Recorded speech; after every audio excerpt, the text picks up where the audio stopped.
you've told us that it's a dangerous conspiracy theory to allege that the Department of Justice is communicating with these state and local prosecutions against Trump.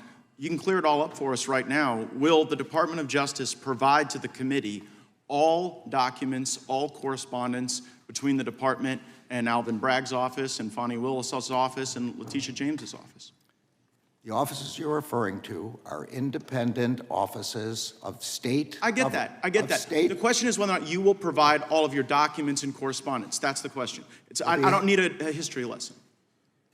Well, I'm going to say again, we do not control those offices. They make their own decisions. The question is whether you communicate with them, not whether you control them. Do you communicate with them, and will you provide those communications? If you make a request, we'll refer it to our Office of Legislative Affairs. But see, here's the thing. You come in here and you lodge this attack that it's a conspiracy theory, that there is coordinated lawfare against Trump. And then when we say, fine, just give us the documents, give us the correspondence, and then if it's a conspiracy theory, that will be evident. But when you say, well, we'll take your request, and then we'll sort of work it through the DOJ's accommodation process, then you're actually advancing the very dangerous conspiracy theory that you're concerned about.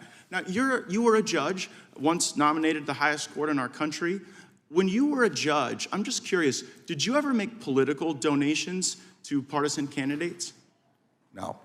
No, and you didn't because that would create the potential appearance of impropriety. I didn't because there's a federal rule barring federal judges from making contributions. Right, but under that same theory of attacks on the judicial process, like, shouldn't someone be owed like a jury of their peers and a judge that's non-biased rather than getting a judge from your political opponent's donor file?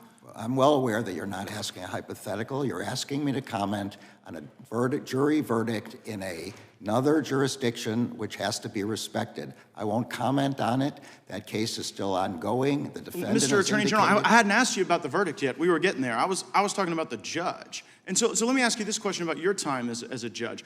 Was there ever a time when you were a judge when you had a family member who was personally profiting off of the notoriety of a case that was before your court? Look, I'm going to say again, it's very clear you're asking me to comment on a case in another jurisdiction. No, wait, hold on, Mr. Attorney General. Did you ever have a family member profit off of the notoriety of any case that you sat over? Say again, you're asking yes or no? You're asking me to comment on a case currently. Well, it seems you're connecting the dots, Mr. Attorney General. I'm just asking you as to a general principle, but you are aware that Judge Merchan's daughter was profiting off of this prosecution. You are aware that that creates the appearance of impropriety. You know the very reason there's a federal rule against judges giving donations is because it is the very attack on the judicial process that we're concerned about. I'm sorry, I don't agree with anything you just said, but I'm not going to comment on it. Okay, so you won't comment on it, Mr. Attorney General, but you had no problem dispatching Matthew Colangelo. Who's Matthew Colangelo? That is false. I did not dispatch Matthew Colangelo. Matthew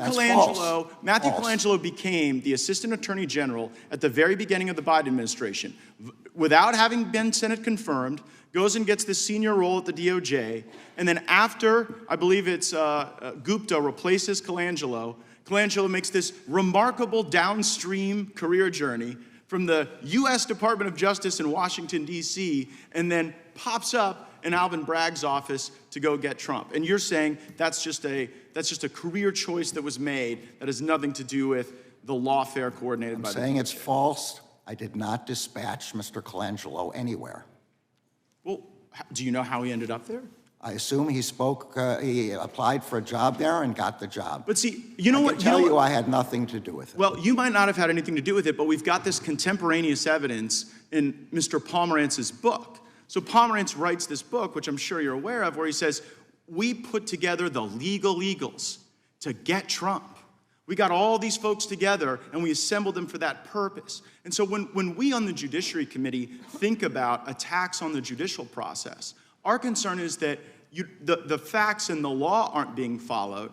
A target is acquired, here, Trump, and then you assemble the legal talent from DOJ, Mr. Pomerantz, and you bring everybody in to get him. And meanwhile, the judge is making money on it. The judge is making money on it, or the judge's family is making money on it for stuff that you yourself wouldn't do.